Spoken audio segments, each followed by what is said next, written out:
Hey guys, we are back with a Power Pack video tutorial on add-ons. So my first question to my audience is what they mean by add-ons. And I know everyone here at least know what is mean by it at a very beginner's level. So what then I'm gonna do? Why I am here? Am I here to waste your time? Definitely not. So I'll just add some additional knowledge to your existing knowledge, just like what an add-ons do. So basically add-ons are the additional features which have been added to the existing objects or the arrangement.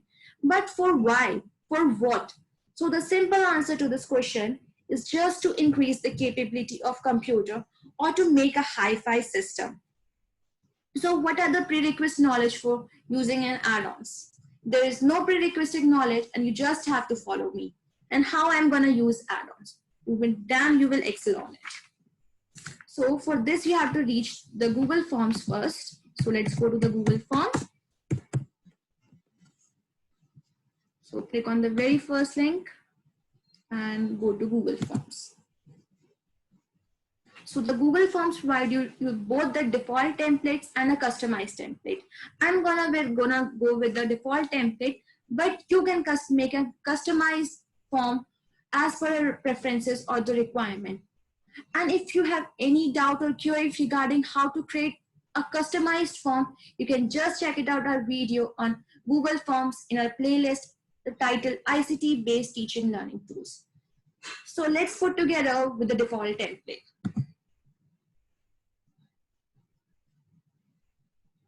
So here is my default template. You can see like contact information like name, email, address, phone number, and the comments. So this is a very basic and a very simplified form. So you can see. Now here we are going to add some add-ons to our forms. So let's go to the add-ons. So here is the more option and you just have to click it and just go to the add-ons.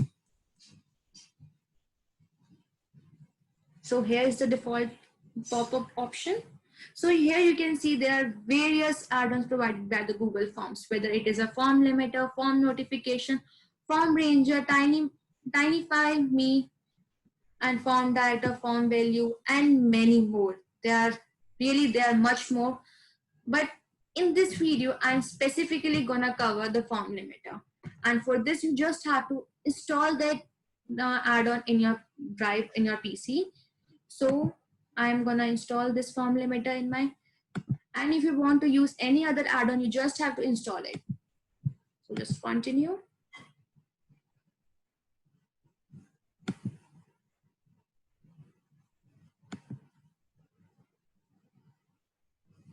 Just choose your account and just allow.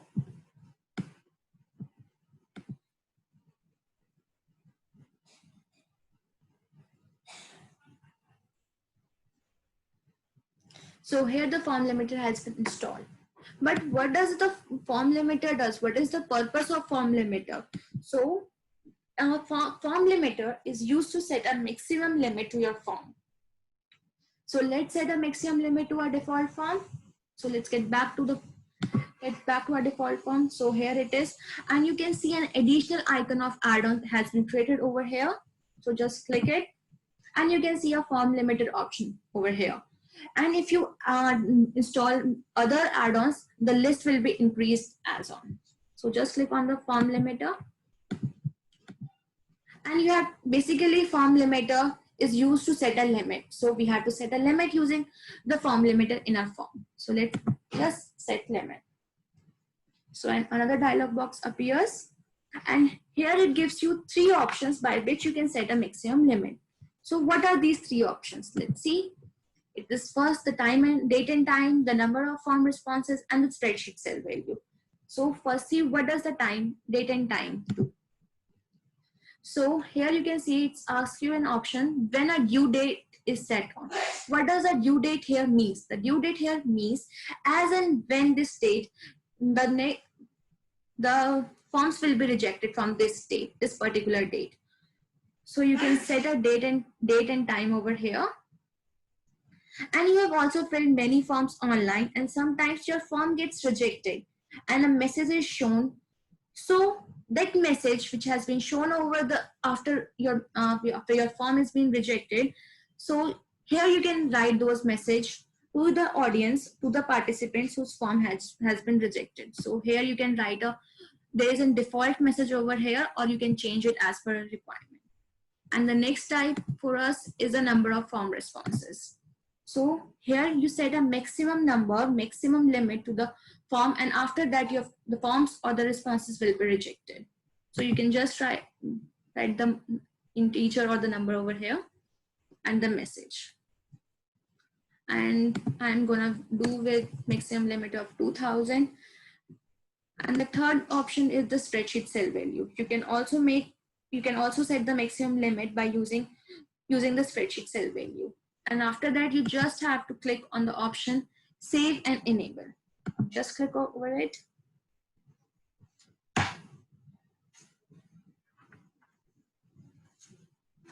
So you can see it has been saved and it's been enabled. So, and in future, if you want to disable it, or you want to delete this, or you don't want to add any maximum limit to your form, you just have to disable from here. You can just click it, disable.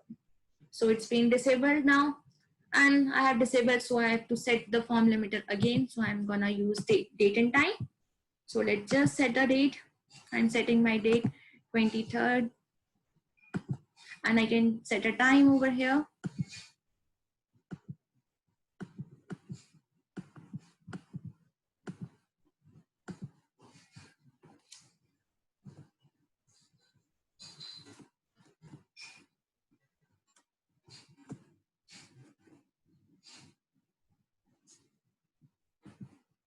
It's 1 a.m.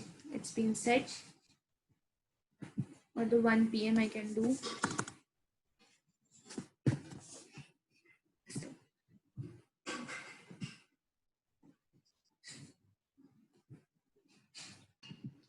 Either you can write it over here, or you can choose it from numbers from here. So I'm gonna choose my number like 12 minutes, like 0 or 05 a.m. or p.m. It's p.m. Let's set it p.m. So by 12 on 23rd June 2020 at 12:05 p.m. the forms will be closed.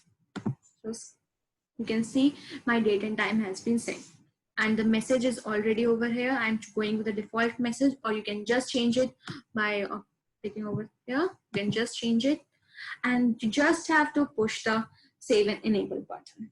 So it's being enabled. It's been saved. Now, this is how you can set a limit to your Google form, and this is damn easy, and you have really seen it. And I hope you have understood. So keep practicing. Thank you. Stay safe and stay tuned with Odd Particle. Thank you, guys.